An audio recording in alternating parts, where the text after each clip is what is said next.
नमस्कार।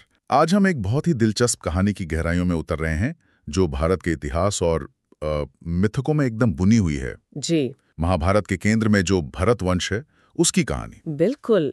और हमारे पास जो स्रोत हैं, महाभारत, भारत वंश की गाथा, दस्तावेज के कुछ अंश, हाँ। उनसे हम समझने की कोशिश करेंगे। हाँ। हमारा मकसद है कि चंद्रवंश से लेकर कुरुवंश तक का वो पूरा सफर, वो उतार चढ़ाव, जिसने आखिर में महाभारत के महायुद्ध की, कह सकते हैं, जमीन तैयार की। और ये नाम भरत, जिससे इस वंश की पहचान है और जिससे हमारे देश का नाम भी जुड़ा है, मतलब इसके पीछे की कहानी तो जाननी ही चाहिए। हाँ बिल्कुल। ये कोई सीधी सादी कहानी नहीं है, इसमें कई मोड़ हैं, कई अनोखी बातें। तो चलिए शुरू करते हैं। हाँ, और ये जानना भी दिलचस्प है कि इस वंश की शुरुआत सीधे ब्रह्मा से मानी जाती है, ओह। लेकिन पृथ्वी पर यह स्थापित होता है चंद्र मतलब सोमदेव हाँ। के जरिए। हाँ। तो जड़ें काफी दिव्य है। अच्छा, तो मतलब दिव्य शुरुआत।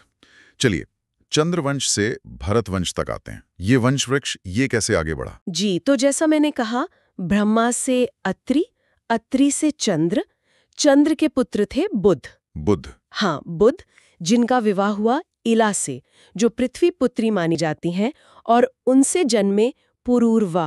पुरूरवा, इनका नाम तो सुना है, ये काफी प्रसिद्ध राजा थे ना, है ना? हाँ, बहुत प्रतापी।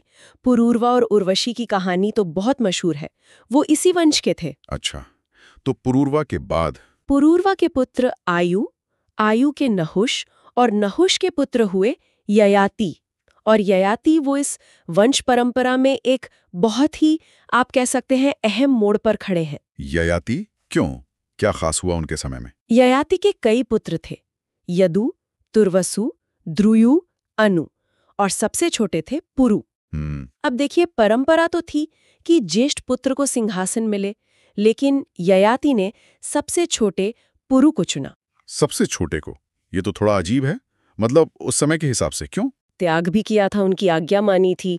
तो यहाँ हम पहली बार देखते हैं कि योग्यता को जन्म के अधिकार से ऊपर रखा गया। ये तो बहुत बड़ी बात है। हाँ, ये छोटा सा फैसला लगता है, पर इसने वंश की दिशा ही बदल दी। समझ गया। तो ये सिर्फ सिंहासन का सवाल नहीं था, ये मूल्यों का भी चुनाव था। और फिर इसी पुरु के वंश में राजा भरत हुए, जिनके नाम पर बिल्कुल पुरु के ही वंश में आगे चलकर राजा दुष्यंत हुए। हाँ, दुष्यंत और शकुंतला। जी, और उनके पुत्र थे राजा भरत, इतने महान, इतने प्रतापी कि उन्हीं के नाम से ये वंश भरत वंश कहलाया।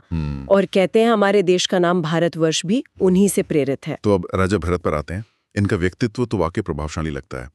बचपन का नाम था सर्वदमन, इसका क्या मतलब हुआ? सर्वदमन यानी सबका दमन करने वाला, जो सबको वश में कर ले। कहते हैं कि बचपन में इतने निडर और बलशाली थे कि शेर, हाथी, ऐसे जंगली जानवरों से खेलते थे, उन्हें काबू कर लेते थे। कमाल है। हाँ, ये उनके पराक्रम का संकेत था बचपन से ही। और फिर बड़े होकर तो उन्होंने साम्राज्य बनाया, हस्तिनापुर राजधानी बनी, और वो यज्ञों वाली बात, उनकी संख्या तो अविश्वसनीय लगती है। हाँ, वो उनके साम्राज्य के विस्तार और उनकी शक्ति का प्रतीक है।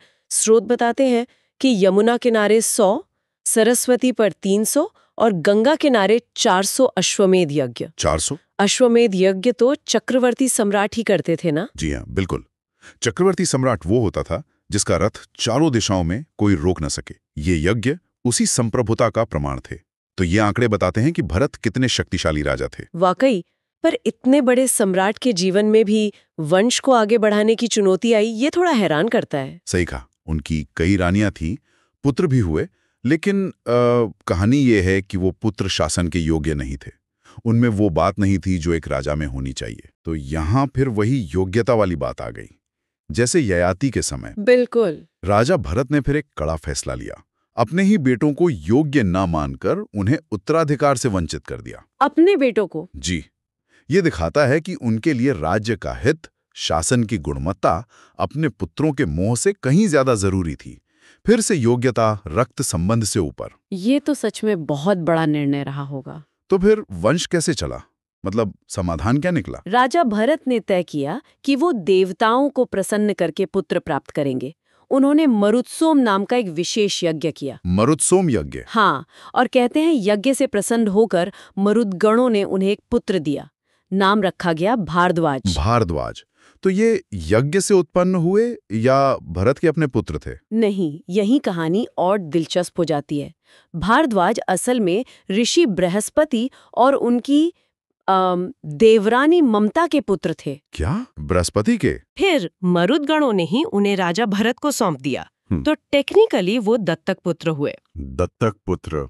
तो राजा भरत ने एक दत्तक पुत्र को अपना वारिस बनाया। ये तो उस समय की परंपरा के हिसाब से बहुत अलग बात है। हाँ, और इसीलिए ये घटना इतनी महत्वपूर्ण है।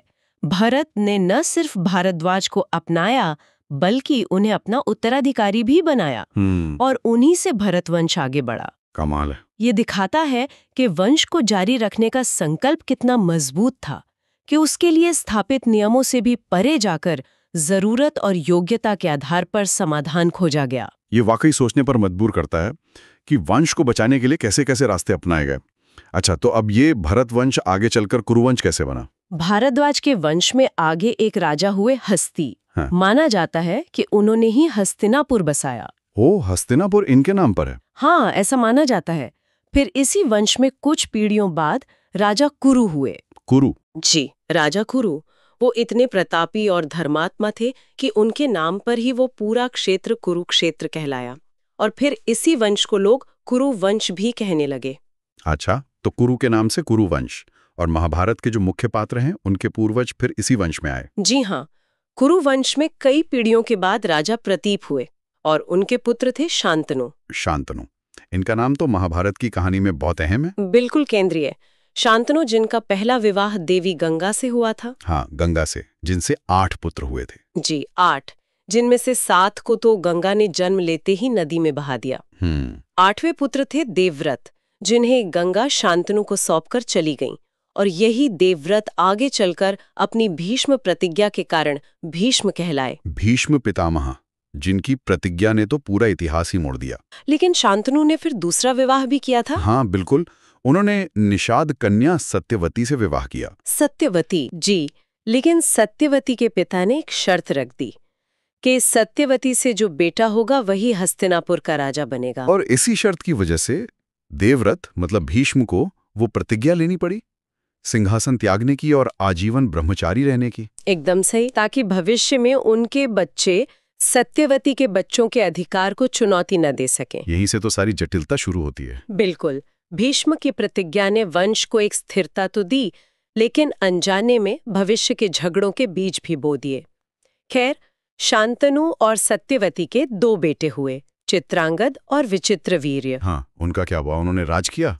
चित्रांगद तो बहुत वीर थे, पर जल्द ही जवानी में ही एक गंधर्व से लड़ते हुए मारे गए। ओह! फिर विचित्रवीर्य राजा बने। भीष्म उनके लिए काशीराज की 2 बेटियों अंबिका और अंबालिका को स्वयंवर से हर लाए थे। हाँ, वो कहानी भी है। जी, लेकिन बदकिस्मती से विचित्रवीर्य की भी जवानी में ही क्षय रोग से मृत्यु हो गई और उनकी कोई संतान नहीं थी। तो मतलब फिर से वही संकट, वंश का संकट। राइट। हस्तिनापुर का सिंहासन फिर खाली। हाँ बिल्कुल, स्थिति बहुत ही गंभीर थी। कुरु वंश जैसे खत्म होने के कगार पर था। तो अब क्या हुआ? तब राजमाता सत्यवती ने फिर एक, कह सकते हैं, असाधारण उपाय सोचा। उन्होंने अपने एक और पुत्र को याद किया। एक और पुत्र शांतनु के अलावा? हाँ, जो उन्हें विवाह से पहले पराशर ऋषि से हुए थे। महर्षि वेदव्यास? वेदव्यास, जिन्होंने महाभारत लिखी, वो सत्यवती के पुत्र थे। जी हाँ। सत्यवती और पराशर ऋषि के। तो सत्यवती ने उन्हें बुलाया कुरुवंश को बचाने के लिए और उनसे कहा कि वो नियोग विधि से विचित्रवीर्य की रानियों से संतान पैदा करें। नियोग विधि, ये क्या थी? मतलब क्या उस समय ये मान्य थी? नियोग एक प्राचीन प्रथा थी। इसके अनुसार अगर कोई स्त्री संतानहीन विधवा हो या उसका पति संतान पैदा ना कर सकता हो, तो वो अपने पति के परिवार के ही किसी पुरुष जैसे देवर या किसी खास ऋषि से संतान पा सकती थी। अच्छा, इसका मकसद सिर्फ वंश को आगे बढ़ाना होता था और इसे एक तरह का धार्मिक और सामाजिक कर्तव्य माना जाता था, खासकर राज परिवारों में। आज हमें अजीब लग सकता है, पर उस जमाने में ये वंश बचाने का एक तरीका था। तो व्यास मान गए? हाँ, माँ की आज्ञा थी, उन्होंने नियोग किया।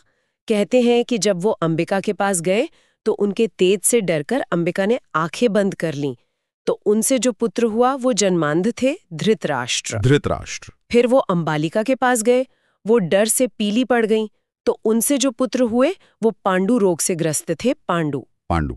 सत्यवती ने एक और प्रयास के लिए कहा, पर इस बार रानी ने अपनी दासी को भेज दिया। उस दासी से धर्म के ज्ञाता विदुर का जन्म हुआ। धृतराष्ट्र और पांडु, यहीं से तो महाभारत की असली कहानी शुरू होती है, जिनके बेटे कौरव और पांडव कहलाए। बिल्कुल सही। धृतराष्ट्र अंधे थे तो राजा नहीं बन पाए, पांडु राजा बने। धृतराष्ट्र के 100 बेटे हुए कौरव, दुर्योधन और बाकी सब। हाँ, और पांडु के 5 पुत्र हुए, युधिष्ठिर, भीम, अर्जुन, नकुल, सहदेव, यानी पांडव। और इन्हीं 2 चचेरे भाइयों के गुटों के बीच हस्तिनापुर के सिंहासन और कुरुवंश की विरासत के लिए जो झगड़ा हुआ, वही महाभारत का महायुद्ध है। तो चलिए एक बार इस पूरी यात्रा को संक्षेप में देख लेते हैं। शुरुआत हुई ब्रह्मा और चंद्र से, फिर देखा कि ययाति ने कैसे योग्यता को चुना, पुरु को राजा बनाया। फिर महान राजा भरत आए, उनका पराक्रम, उनके यज्ञ, और फिर वंश चलाने के लिए वो बड़ा कदम, भारतवास को अपनाना। जी, उसके बाद हमने देखा कि कैसे भरतवंशी कुरुवंश बना, राजा कुरु के नाम पर। फिर शांतनु के विवाह और भीष्म की प्रतिज्ञा ने कहानी को कैसे मोड़ा। और अंत में वंश बचाने के लिए फिर एक असाधारण तरीका, नियोग, जिससे धृतराष्ट्र और पांडु का जन्म हुआ और जिसने कौरवों और पांडवों के बीच के उस भयानक टकराव का मंच तैयार किया। बिल्कुल। ये सिर्फ राजाओं और उनके बेटों की लिस्ट नहीं है। अगर हम इसे थोड़ा गहराई से देखें तो इसमें बड़े सबक हैं। हाँ, निश्चित रूप से ये पूरी वंशावली हमें दिखाती है कि कैसे हमारे पूर्वजों के फैसले, चाहे वो ययाति का पुरु को चुनना हो, या भरत का भारद्वाज को अपनाना, या फिर शांतनु के विवाह की शर्तें, इन सब ने आने वाली पीढ़ियों का भविष्य तय किया, उनके संघर्षों की रूपरेखा बना दी।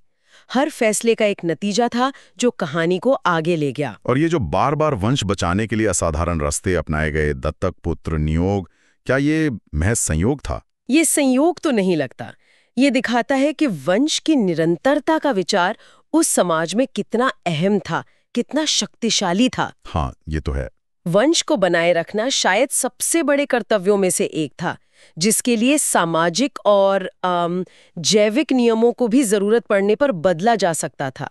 ये उस समय के मूल्यों और प्राथमिकताओं को दिखाता है। सही कहा। और ये समझने के बाद महाभारत का युद्ध सिर्फ जमीन या सिंहासन की लड़ाई नहीं लगता। नहीं, उसके पीछे की पारिवारिक उलझनें, नैतिक सवाल और पीढ़ियों से चले आ रहे फैसलों का बोझ, वो सब साफ दिखने लगता है। बिल्कुल। महाभारत के पात्र सिर्फ हीरो या विलन नहीं हैं। वो अपने पूर्वजों के इतिहास और उनके कर्मों की विरासत भी ढो रहे हैं। तो आज हमने भरतवंश की जड़ों को देखा, एक दिव्य शुरुआत से लेकर उस मोड़ तक जहां भाइयों के बीच वो महायुद्ध लगभग तय हो गया था। हाँ, और ये पूरी कहानी हमें एक बहुत जरूरी सवाल पर भी लाकर छोड़ती है।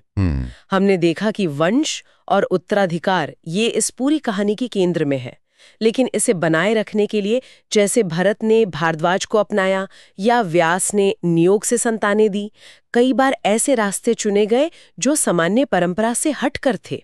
हाँ, ये बात तो है। तो सोचने वाली बात यह है कि ये सब हमें धर्म, कर्तव्य और नियति के बारे में क्या सिखाता है। क्या वंश परंपरा को निभाना, चाहे किसी भी तरीके से हो, हमेशा धर्म के अनुसार ही माना जा सकता है? गहरा सवाल है। या कभी-कभी वंश बचाने के लिए जो कदम उठाए गए वो हमारे धर्म और नैतिकता की जो सामान्य समझ है उसी पर सवाल खड़े कर देते हैं। इस पर सोचना इस कहानी को और भी गहरा बनाता है। बिल्कुल, ये एक ऐसा सवाल है जिस पर सच में विचार किया जा सकता है। उम्मीद है भरतवंश की इस जटिल और रोचक यात्रा ने महाभारत की इस महागाथा को समझने का एक नया पहलू दिया होगा।